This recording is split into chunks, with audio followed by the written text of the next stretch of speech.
So we have to start with the SBU, strategic business units. Okay. So let's start, guys. I think without wasting much of the time now. So I think the next topic we have that is called the SBU level strategy. First of all, we need to understand what is SBU. SBU basically stands for the different departments of the company, and each and every department having their own strategy, on way to manage the company. For example, if I'm talking about a very, very simple example, that an organization is basically consists of marketing department, HR department, finance department, operation department, research and development department.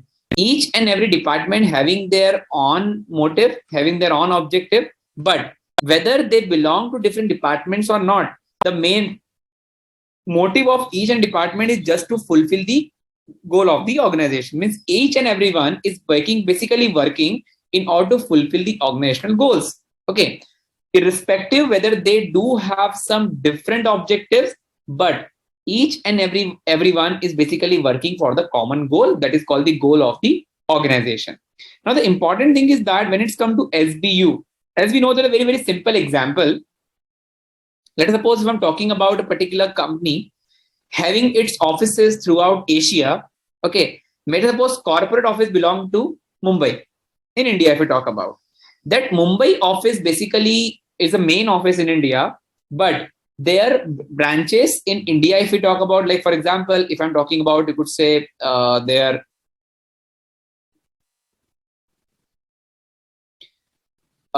you could say their branches in Sri Lanka, their branches in Pakistan, their branches in you could say Bangladesh, their branches in, you could say, other Asia as well.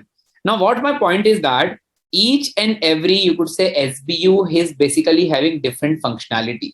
Okay, for example, a particular, you could say, office in we can talk about, let's suppose, in, you could say, Bangladesh. Let us suppose, for example, one is in the Sri Lanka as well, and you could say one is in China, for example. I'm just taking right now.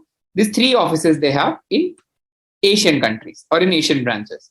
Main office in India, definitely in Mumbai available, I think so. So definitely what the SBU is all about.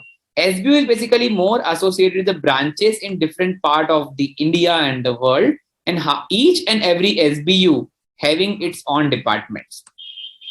Bangladesh office having their own departments, Sri Lanka office having their own department, China having their own departments. That is called the SBU, strategic business unit. Now make sure, guys, all these SBUs, those who are working right now, their main motive is just to, you could say, achieve the goal of the organization.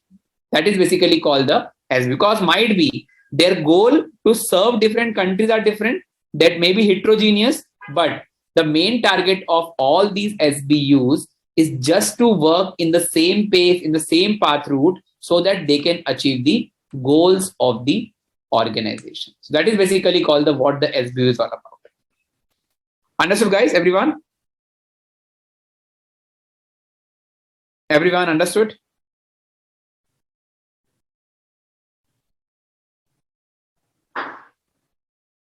I hope so, guys. It's clear. Very simple.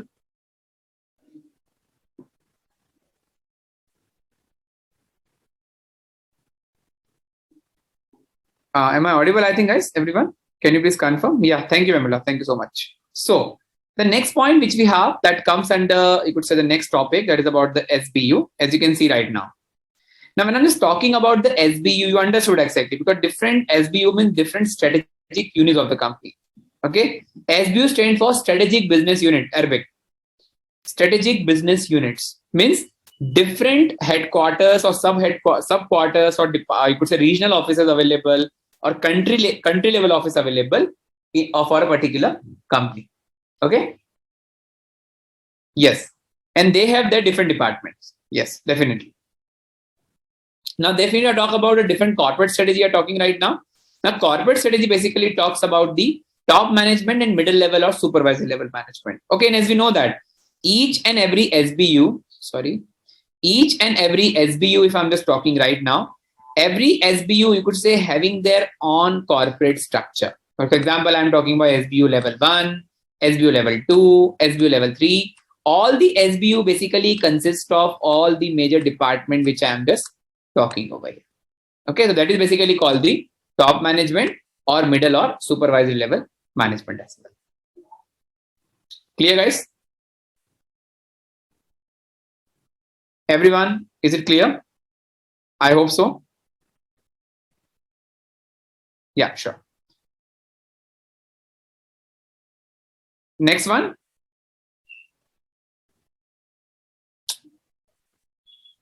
Next one we have. You can see that the same example. Office in India. Sorry.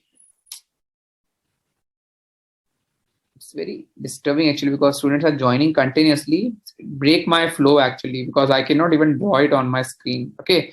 So like I told you, the office in India basically having the different branches in Asia, and each and every branch is having their own departments. Okay. So that basically will come under category of your SBU top management, because each and every country's office is having their own peculiarities, and according to that they can manage it. So that is basically the part of your SBU level strategies.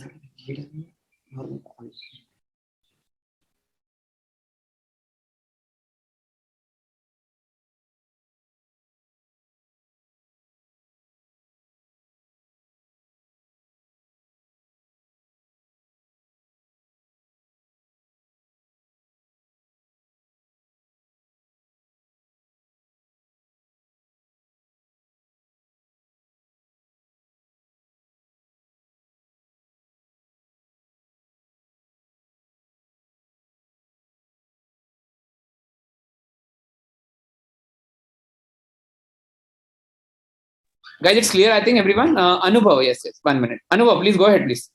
Sir, I want to confirm one thing that as per the current slide you have just elaborated, the each and every SBU will manage its own subcategories, and these are showing the personal labor, financial policies, R&D, and each SBU A, B, and C. Particularly, they will manage their own sectors. Yes, yes. Particular sectors. Yes. Because, Okay. for example, Anubhav, if you talk about HUL, okay, HUL is basically not an Indian company, having its offices in India, for example. Okay. Correct. So if the HUL is having its office in India, having definitely their marketing policies are different as per Indian customers. Correct. Their production is very different, especially in the Himachal. They have majority of their production units. Right. Their financial plan were different when it comes to investments, stakeholders. Okay. Correct. Labors are different from different part of India and the world as well. Definitely. Accounting policy, they need to follow Indian accounting norms. That will follow. And R&D basically as per Indian customers. Sure. Thank you so much. Understood, no? Yeah, perfect. Yeah. Thank you.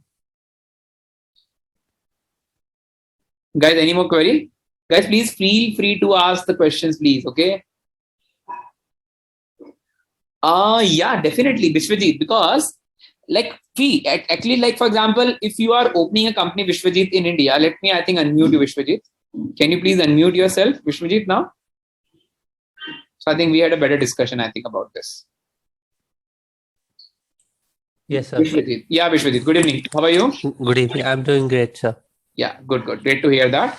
So Vishwajit, just try to understand one thing, because see, SBU, it does not mean that the particular organization having its office in different part of the countries. It may be in India as well. For example, a particular brand I'm talking right now, that is suppose MTR. You might have heard from the South. MTR, you heard that? That is basically a South Indian restaurant. Okay. And having their, you could say South Indian, you could say their products, which actually deals in the South Indian cuisines. Okay. Now, these products basically belong to South. Now, if they are having their head office in South, let us suppose for in Kerala, for example. Okay. If they want to open their branch in West side, West, North, East, wherever. So if they are opening their different unit, because see, the customer base of South is very different. Their expression is very different. West people eating habits are very different. North is very different. If you are opening an SBU according to that as well, so that exactly, because see, in India, see, you need to take a permission from the state government in that case. But if a particular country wise, if you are, because see, the perspective is broader right now. If like for the Indian companies going to expand their operation in US, for example, so they need to take a permission from US government, definitely.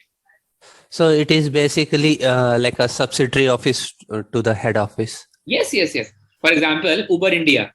Uber is a US company. Working in India or with Indian employees, definitely they need to take permission from central government. Thank you, sir. Yeah, Vishwajit. Anything else?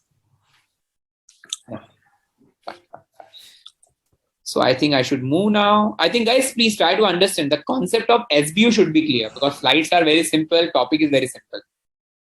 Okay. Shall we move? Yeah. Thank you so much. Let's move to the next slide then.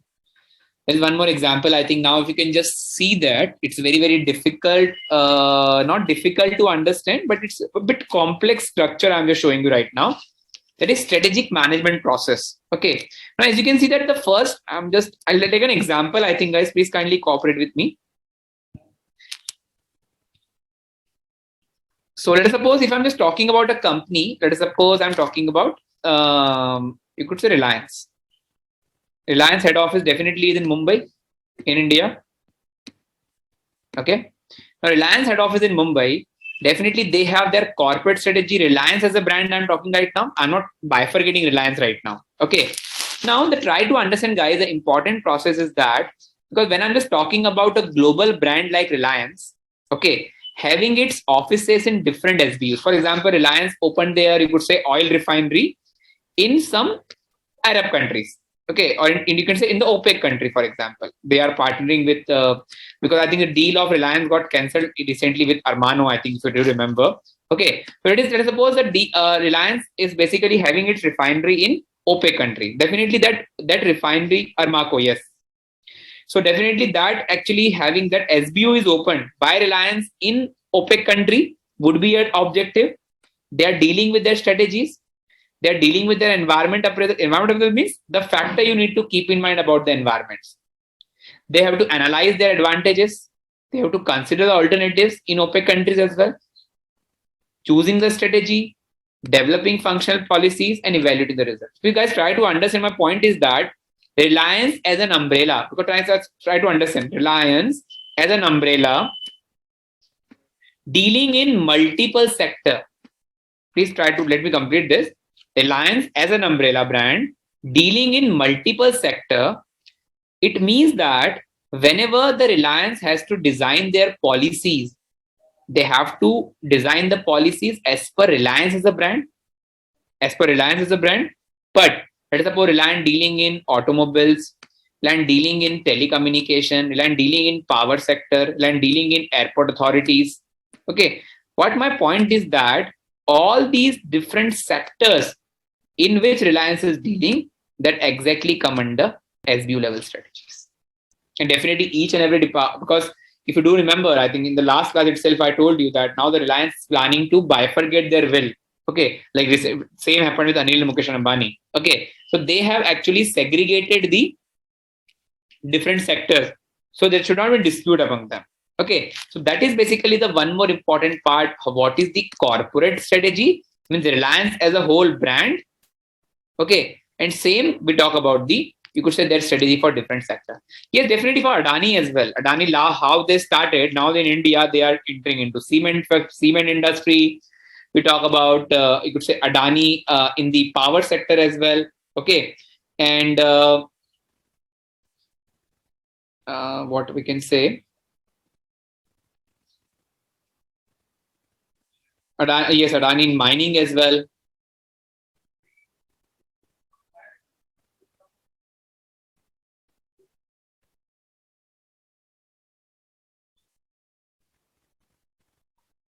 Yes, definitely. Ports, yes, ports management is also there. Then gas, I think gas distribution is also there. Power is definitely there. Edible oils are there, I think, so what I remember. Yes, solar manufacturing. Okay. So basically Adani, like how they have actually brought up and how they are actually segregating and not segregating, how they are actually spreading their, you could say, their part, or we can say their feather in different sectors. And it basically is all about, because I have just opened one link actually right now. So gas distribution, thermal power distribution, natural resources, power distribution, power transmission, solar manufacturing, this all will actually come under Adani's only. So that is basically the Adani as a brand is corporate strategy. But the different strategy for different sectors, it will come under SBU level strategies. Clear, guys? Everyone? Yes, Vishwadeep, it's correct.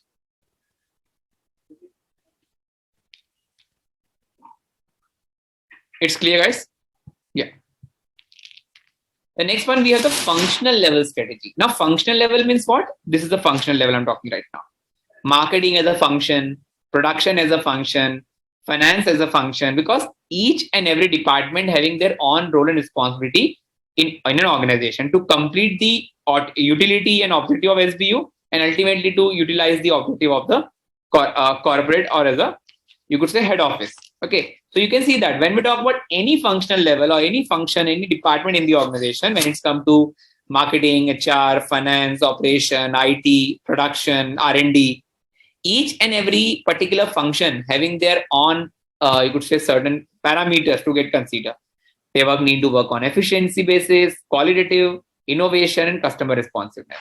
But my point is that I'm not going to discuss any theoretical point right now. My point is that functional level strategy basically are the strategies in order to, you could say, improve the efficiency of the company at large, and they also need to keep in mind that how they can improve their workings, how they can improve their quality, how they can actually contribute towards company's profitability as well. That is called the functional level strategies. Clear, guys? Very simple, I think.